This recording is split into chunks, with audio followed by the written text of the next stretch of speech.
Beautiful. So I'm going to share my screen and we shall get started.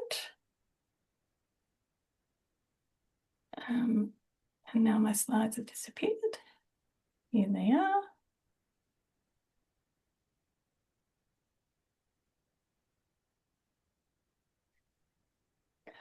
Hopefully you can't see presenter mode. You can't see my notes, only I can see my notes. Well, good afternoon, everyone, and welcome to today's lunchtime webinar. The session is hosted by Women's Health East, Women's Health in the North, and GenWest, and it's supported by 1-800 My Options and Each. My name is Claire Butzelar. I'm a Health Promotion Coordinator at Women's Health East, and I'll be coordinating proceedings today. I would like to begin by acknowledging the traditional custodians of the lands on which Women's Health East works, which is the lands of the Wurundjeri Woi-wurrung people. If you're coming from other lands, other country, please feel free to pop it into the chat. So I would like to pay my respects to elders past and present and acknowledge any First Nations people who might be joining us today. I do want to recognise the deep knowledge, strength, and sovereignty of First Nations women who have practiced bodily autonomy, family planning, and reproductive health on these lands for tens of thousands of years. I acknowledge that colonisation disrupted these practices, and that continues to contribute to health inequalities experienced by First Nations women today, including access to reproductive health care. As we come together today to discuss access to abortion, we must all commit to listening, learning, and working towards a future where all women, particularly Aboriginal and Torres Strait Islander women, have access to culturally safe, respectful, and self-determined reproductive health care. So just a quick intro about who we are.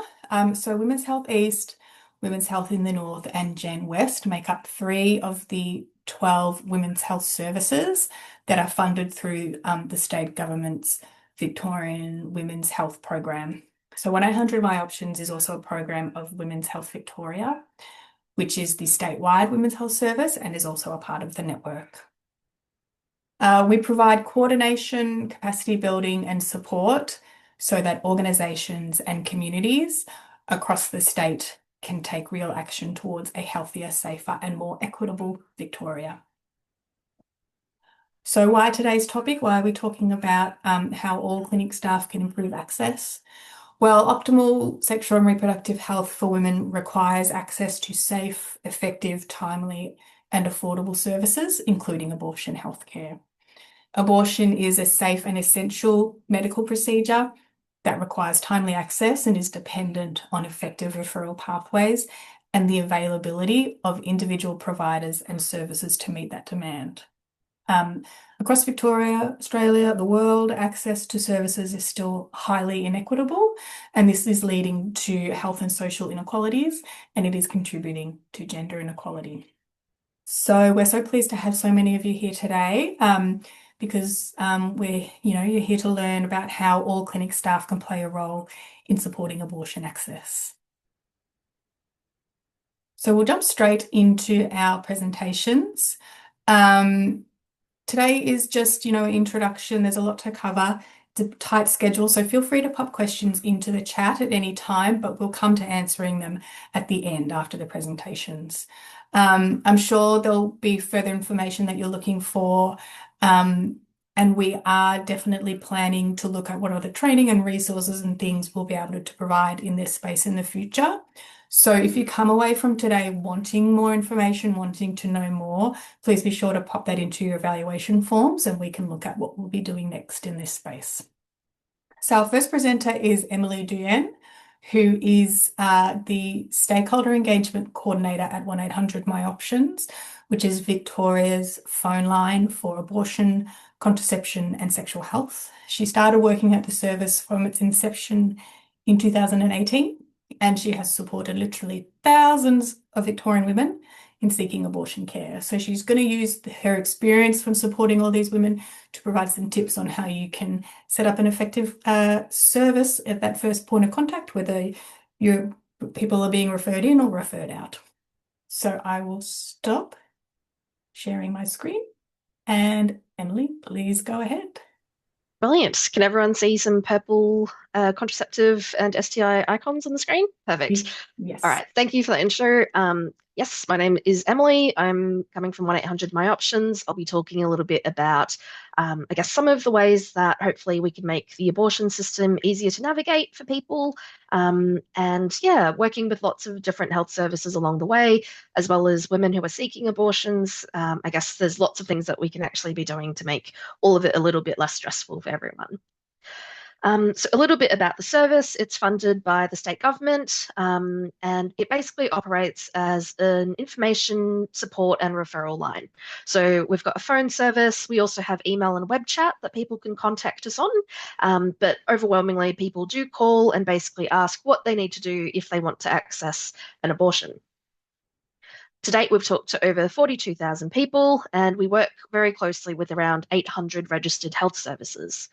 So the registered health services we work with primarily are GP clinics, but we also work closely with specialists, pharmacists, sonographers, counsellors, across a real different array of health contexts. So it might be GP clinics, it might be hospitals, it might be community health. But the most important thing is if they're listed on our database, then they are pro-choice. This is a look at our referral database. So this is available publicly on our website. Each of those dots there represents a different health service. So it might be a GP clinic, it might be a pharmacy, and you can basically search by postcode in the top right and then filter by the type of service you're looking for. So if you're looking for a medication abortion provider in Ringwood, for example, you can put that in. The map will zoom in and show you basically what options are available in that area. So, who is actually calling the service? Predominantly, it's women of reproductive age, so 18 to 35, which is not super surprising when we think about who's getting pregnant. We also know that about 38% of callers weren't born in Australia. That's pretty, again, in keeping with demographics around who lives in Victoria. But we know for a lot of migrant callers, there might be some additional barriers that they might face while trying to navigate healthcare. So things like not having a Medicare card, not being super aware of how the abortion and medical system works in general, and potentially having some language barriers as well. So those things can make it really tricky for those women to access healthcare in a timely fashion. We know as well a lot of other complexities might be impacting people. So things like if you're experiencing family violence, it can be really difficult to access any healthcare or support. And we know that a lot of people are really stressed about money as well. So a really common question we get asked is basically, what is it going to cost?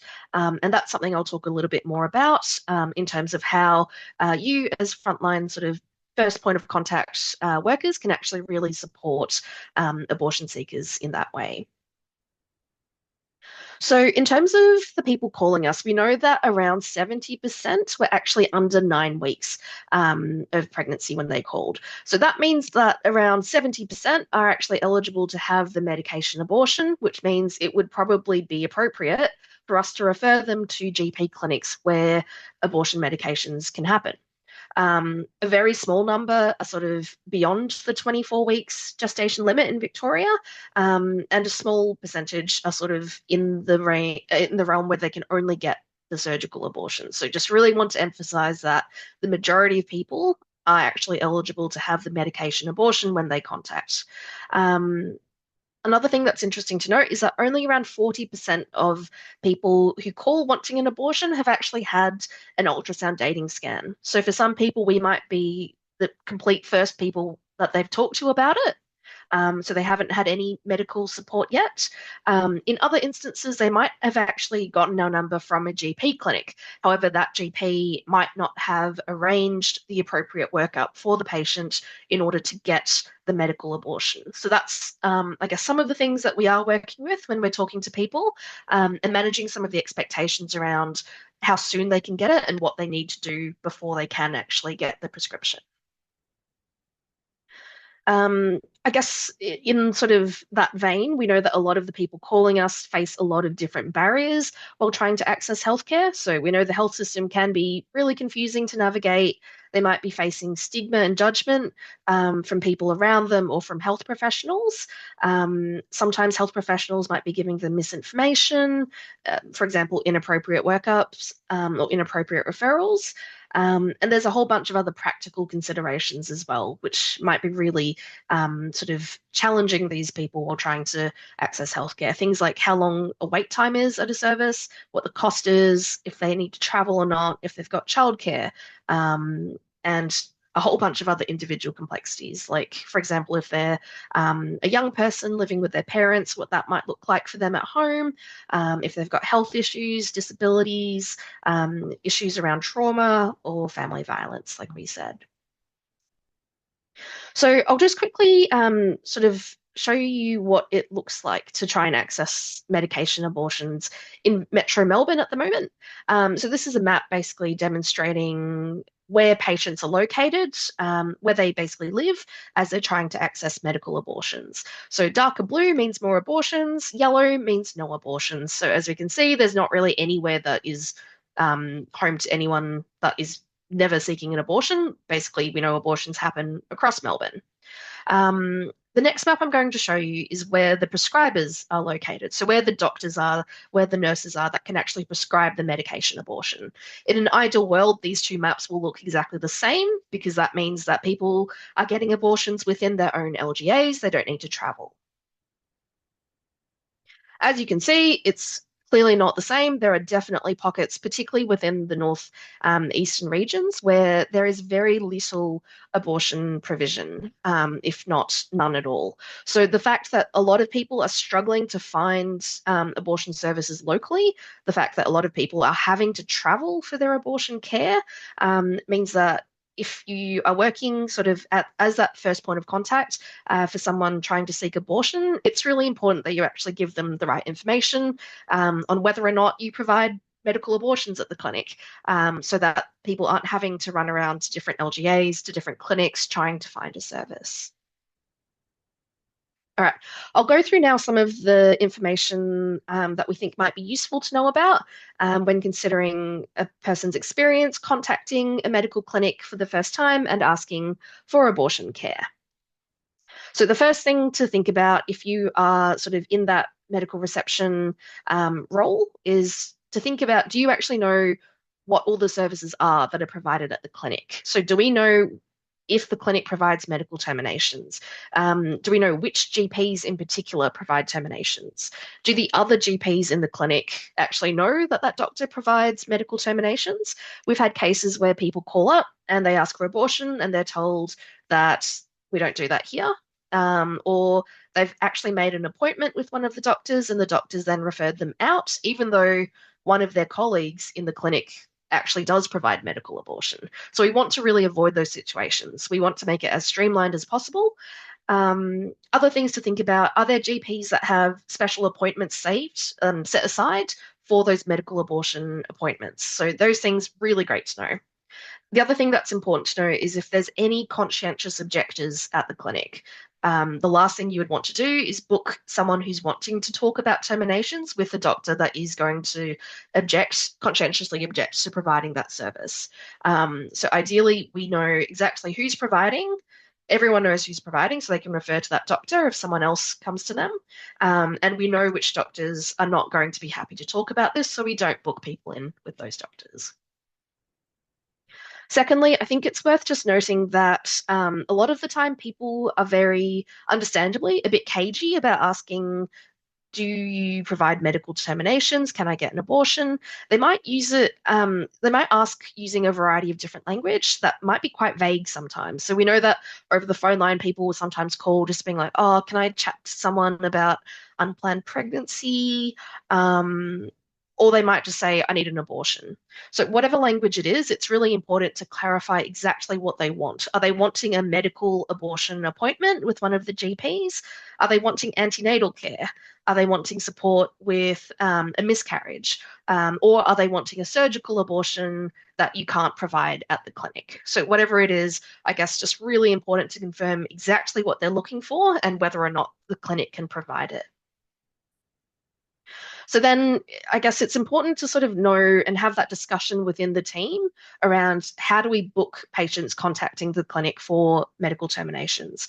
So do we have a dedicated appointment for medical terminations? Do we need them to have already had their workup completed before we book them in?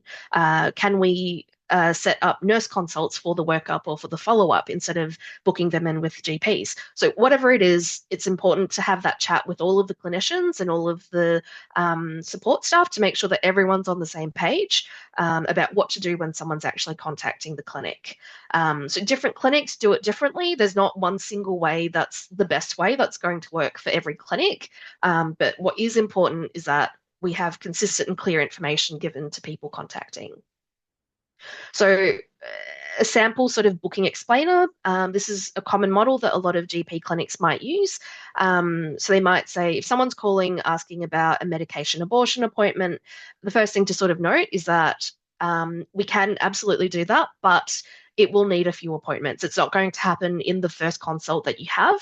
So what might happen, so the first appointment, they'll need to organize some blood tests and scans for you to make sure the medication is safe for you. This will be a longer consult. So this might be a 30-minute or 40-minute consult. And then once you've gone away and done those tests, then you come back for a second appointment. This is when they'll explain the medication process and then they might give you a script. And then after you've taken the medication, about 2 to 3 weeks later, they'll want to check back in with you just to make sure everything's gone okay. So you might need to come back in for a third appointment. So overall, there will be 3 appointments total, and we can definitely book that in starting from whichever date and time. So that's sort of a way to explain what the process will look like and make sure that people aren't getting the wrong impression. For example, if you book someone in and the doctor doesn't give them the prescription on the first appointment because they need to do the workup, patients aren't going away thinking that they've experienced obstruction.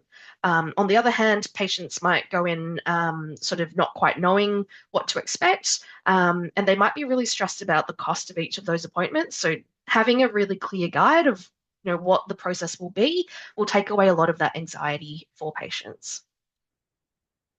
So in terms of cost, that's pretty much like the big concern that a lot of patients will have, how much it will cost. And we know that will really depend on the clinic, on the patient, on the circumstances. But as much as we can, we would really recommend having clear information that's provided both on the phone and online. So things like the number of appointments needed, and then for each appointment, what is the upfront cost and what is the out-of-pocket cost?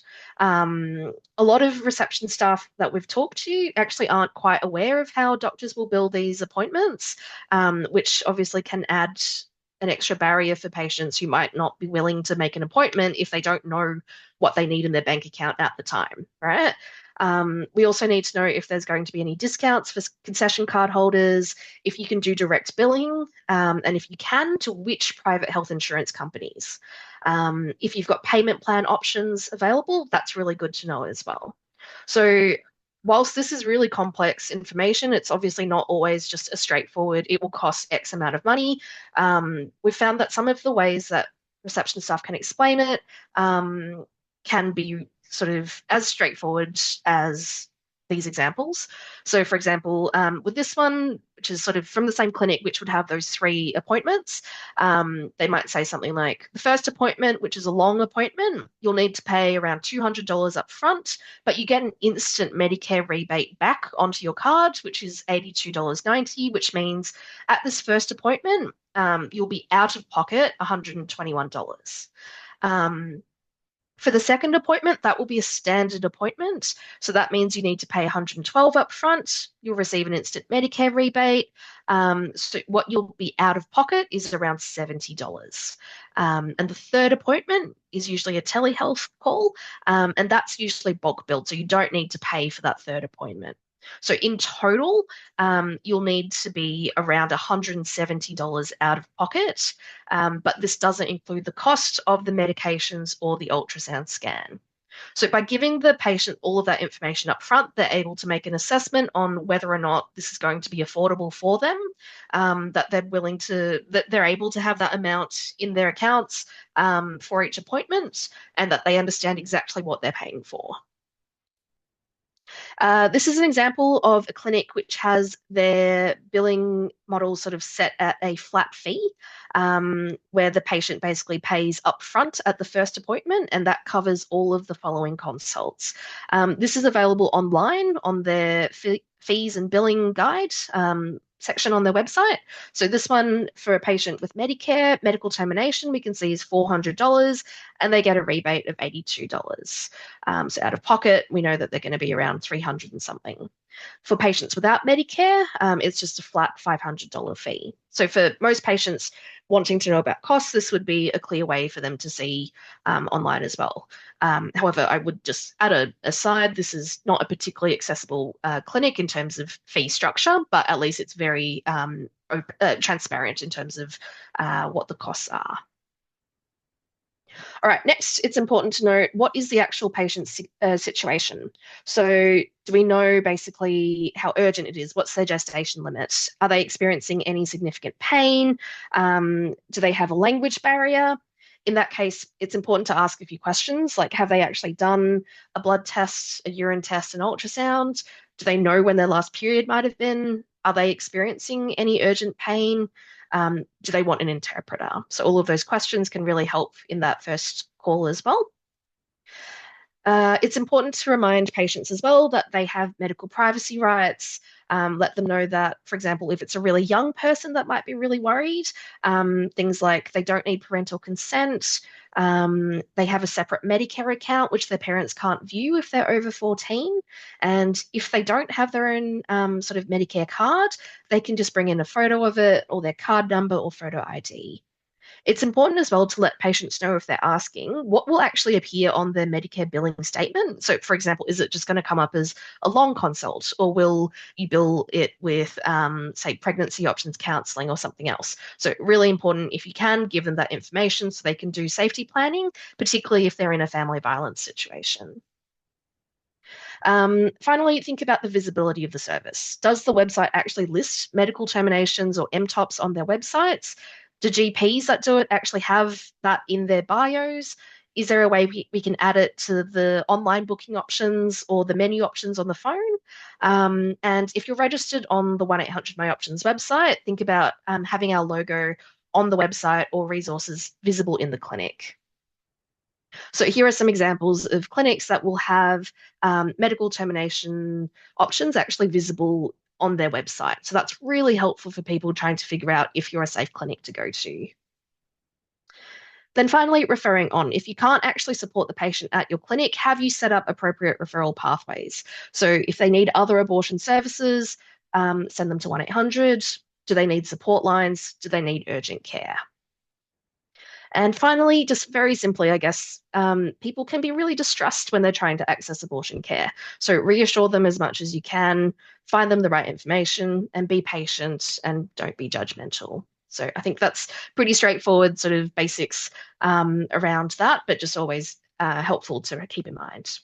So that's everything for me. If you've got any questions around the 1-800 My Options service or registering any clinicians you might be working with that are interested in this area, please get in touch. Otherwise, if you've got any other questions, pop them in the chat and I'll answer from then. Thank you. Thank you very much, Emily. Appreciate you getting through so much, and yes, definitely understand that you might still have some questions, and very happy for you to ask those. And let us know if you're after some more information. So I'll jump straight into, we'll get Lily straight on. Please feel free to share your slides, Lily, while I introduce you. So Lily Grace is a registered nurse in the sexual and reproductive health team at EACH. She's nurse coordinator of the endometriosis and pelvic pain clinic. So Lily has been nursing for 19 years and working at EACH for about a year. So EACH is our sexual and reproductive health hub in the EACH, in the East. And she's just going to speak about how they've set up their clinic, their medical abortion clinic at EACH, and the role that practice nurses can play in the provision of the service. So thank you very much, Lily. Thanks for having me. I make that mistake all the time too, Claire. I always tell people that our clinic is in Ringwood Each. So it's a confusing one. Thanks very much for having me. I've come here today. I'm one of the sexual and reproductive health nurses at each. So we are a provider of early medical abortion or medical termination. I'm here to give you a bit of an idea about how we go about it here at each. So PACES is part of the new rebranding of each, and it's a part of a way that we deliver all our services. So I'll just start with a quick acknowledgement to country. So each would like to acknowledge the traditional custodians of the diverse lands, skies and waterways across Australia and pay our respect to their elders past, present and emerging. We also extend our respect to all traditional owners and Aboriginal and Torres Strait Islander people, their elders, cultures and heritage, and their right to determine their own future. Each recognises that the sovereignty was never ceded and acknowledge the continuing impact colonisation has had on Aboriginal and Torres Strait Islander communities. We also acknowledge the knowledge and skills of our Aboriginal and Torres Strait Islander staff who are currently working and have previously worked at each. So let me just work out if I need to click or if I can arrow through my slides. No, click, all right. So what does access actually mean? Access to abortion improves health outcomes for women and promotes health equity by ensuring that all individuals, regardless of income, race or geographical location, can make decisions about their reproductive health. When abortion is safe, legal and accessible, it reduces the risks associated with unsafe procedures and helps prevent physical and mental health consequences of unwanted or high-risk pregnancies. It gives women greater control over their health and futures, contributing to more equitable health outcomes. I might flick between saying women and people in this presentation. We do recognise that not all people born with a uterus identify as female. So for the purpose of the presentation, I will probably flick between terms. All right. So what does our sexual and reproductive program aim to do? We aim to provide affordable, confidential sexual and reproductive healthcare in a safe and welcoming space. Just an example of sort of a combination of customer stories that come through. So often once people present to our service, they are often in a number of these states, if not all of them. A lot of them have often called around or Googled places and simply been told that it is not provided there, or that it is, but at an unaffordable cost. So luckily, more and more we're seeing people come through 1-800-MY-OPTIONS, which is lovely. So they're often given lots of great information before they get to us, which is really, really wonderful. But I guess having a negative experience from the get-go really takes that experience for women from an empowering one to one that can be shame, stress, or even worse, distress. My arrows keep disappearing. Our experienced team offers services for women and people assigned female at birth. All care is confidential, respectful, and focused on their needs. So how do we do it differently at each? At each, people inquire and are then called back by a nurse to work out their needs. People are often at different stages, but are looking for understanding, compassion, and support. Sometimes people call on behalf of someone who doesn't feel confident to call for themselves. As nurses, we can help support them to work out where they will go next. Our admin staff play a huge role in making that first contact supportive and friendly. They reassure women that they will be called back soon. Sometimes they will often hold them an appointment to reassure them. Then get the nurses to call back and assess if the appointment will work for their situation. By assuring them the appointment is there, they feel that is one less stress and they can wait for the callback feeling like help is coming.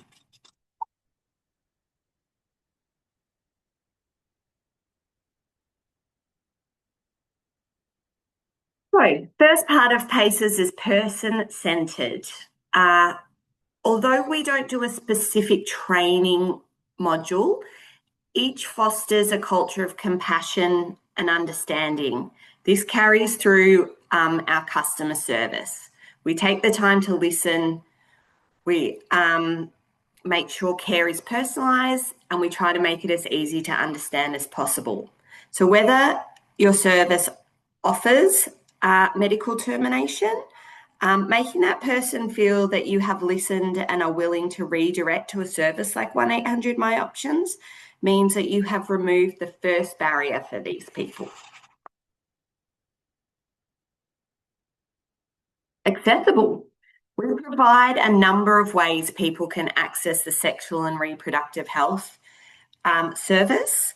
We are a self-referral service, which means people don't have to go through another GP or doctor to get a referral into us. They can just ring up. They can call on the phone. We now have an online inquiry service, which has been very popular. If someone does happen to come to your service looking for a medical termination and you don't have GPs that provide that service there, then absolutely the GPs can send a referral through to us. We are more than happy to take those as well. Our appointments are in person or they can be virtual, so we try and break down that barrier of location by offering the service in person and virtually. And we also have a pharmacy within walking distance of our practice that provide the medication so that people can come and be prescribed the medication and also access the medication before travelling home.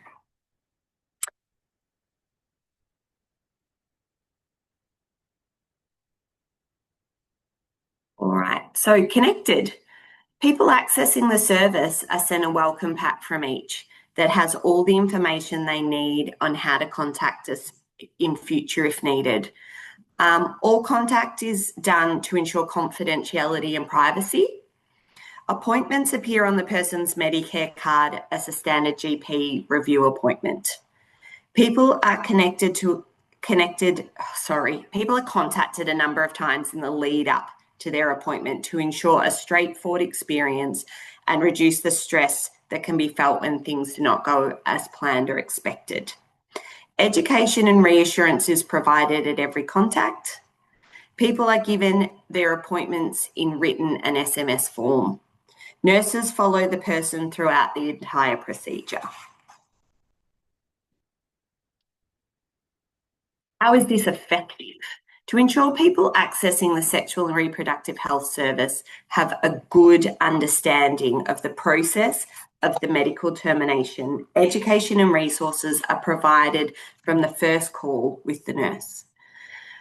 What their options are, a clear understanding of the procedure, side effects of the medications, precautions, safety requirements, tests required prior to the appointment, and what supports are available.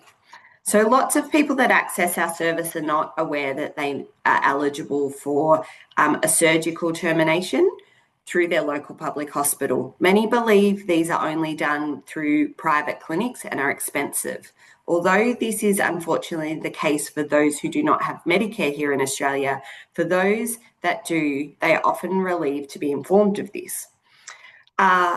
We also can book them in for referral to their local service, and we can arrange or advise of the tests required prior to this. So although we are a provider of medical termination, we are also, we provide referrals, offer surgical terminations, depending what people's preferences are.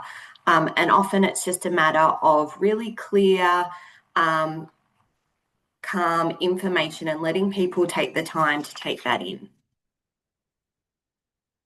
We make it safe.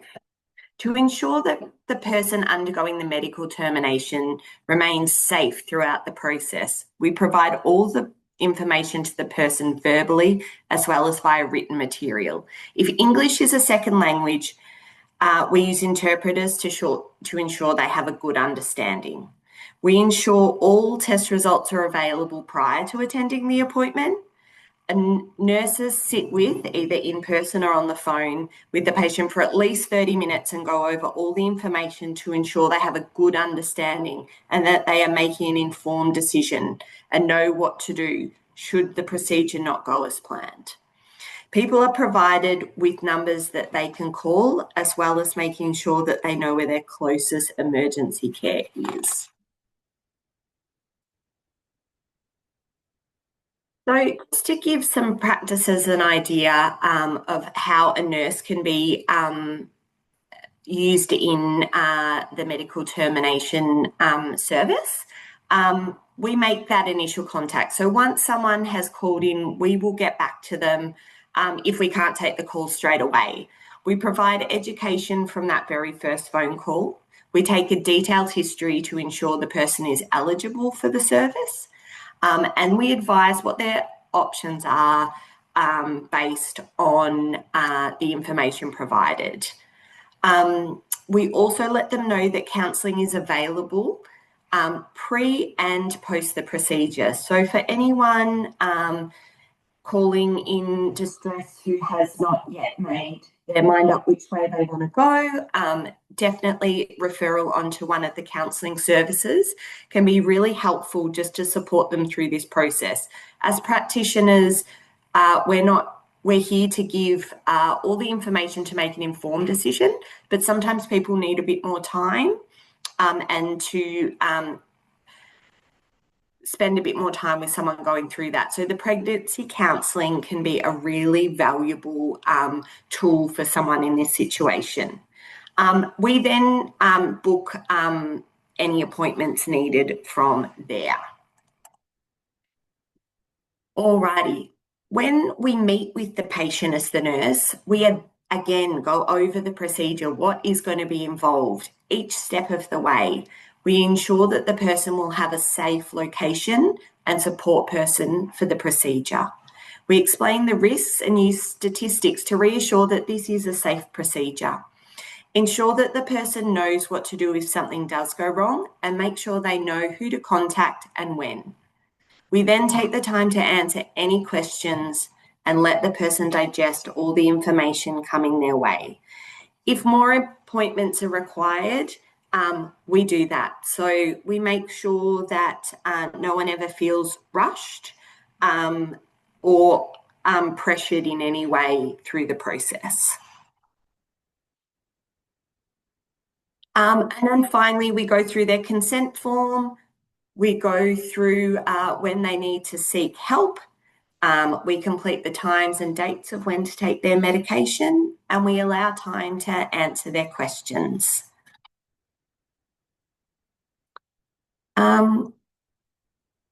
So how does this result in a positive experience? So patient perception is a central element in the overall patient experience. It reflects how patients view their care, their thoughts and feelings related to it.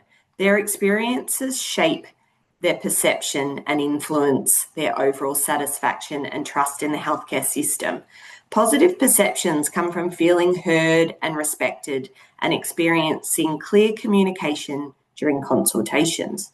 Promptly addressing patients' concerns can improve their overall satisfaction and trust in the healthcare system. So we're so lucky at each with our funding to be able to provide bulk billed and no out-of-pocket cost appointments for people. Obviously, this doesn't extend to the medication or their scans, but we have taken a lot of time to seek out providers in our area who can provide low cost or bulk billed ultrasounds. Where we can, we will take the blood test for the patients on the spot here at the service to try and save them a spot on the way home. And we will often chase up all these results for them if they've had them provided elsewhere. So we are extremely lucky at each. We're extremely lucky that we have a few GPs that are able to provide bedside ultrasounds here, especially for those non-Medicare holding patients who are financially unable to pay for it, these services. Also, it might be worth noting, I know we haven't discussed this, but there is actually a reciprocal Medicare agreement with some of the countries. And there is a list with the numbers that can be provided. So if you do have people travelling that happen to need termination help and care, there are actually reciprocal Medicare agreement numbers that can be provided to help reduce the cost of things involved in the termination. Thank you very much for listening to me. Thank you so much, Lily. That was really informative. So we have come to the end of the presentations. We've got a few minutes left, so please, if you have any questions, pop them into the chat. While we wait, I will just share on my screen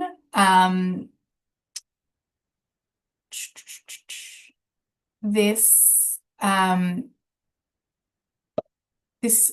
code is for our evaluation form. Please take a few minutes to fill it in so you can let us know if there's any more information you want. And you can pop in your email address to receive a tip sheet that we've put together with some of these tips and guidance that we've gone through today. Lily, I did have a question for you. So the nurses do all the initial contact with the patient, and you like to have them have their blood tests and scans and the results before they come in. So in terms of sort of getting the referral for the scan to a local service, how do you get that to the patient so that they can then go and get their scan? Are you able to sort of find the local ultrasound service and sort of send the referral directly there or something? How do you do that? If people haven't already been for a blood test and ultrasound, we do book them an initial appointment, either virtually or in person, just to get those referrals done. And then we can often help support them to find the most cost-effective provider for those. Oftentimes, people come having already done them, in which case we will just help chase up the results to be available for the appointment. And our nurses also will contact the patient a few days after taking their medication, just to ensure that everything is going according to plan, that if they have any questions that they can ask, preempt any thing that might need follow-up, and then they will have a phone call with the doctor 2 to 3 weeks later, just to with a final follow-up. So if anyone does attend in person for their first appointment, we reassure them that that's the only on-site appointment they need to attend, and everything else can be done by phone, just to try and make it a little bit easier on them and easy to fit in with their schedules and life. Beautiful, thank you. And which interpreter, so you would use phone interpreter service? Is there a particular service that you use? We either use TIS or Language Loop. Yeah, and you find that they work really well for you? Yeah, we haven't had a problem here. You might need to allow just a little bit more time, but I haven't had a language I haven't been able to get an interpreter for yet. It's just a matter of having, access to a speakerphone so that you can all hear what's happening. But I find that it's a really useful tool to ensure that people are understanding all the information that's given to them, and you know that you can safely prescribe knowing that they have fully understood all the information given. Yeah. Okay. So yeah, we've got the QR code for the evaluation and the link is also in the chat. Stop sharing, but that's our time. No, we haven't had any questions, but I'm sure there's lots for people to think about. And if you do think of anything that you want to ask, you can always email myself and I'll send it through to our presenters, our experts. But we might call it there. Thank you everyone for coming and thank you Emily and Lily for your wonderful information. Um, and yeah, let us know if there's anything else you'd like to know. Thanks very much, everyone. Enjoy the rest of your day.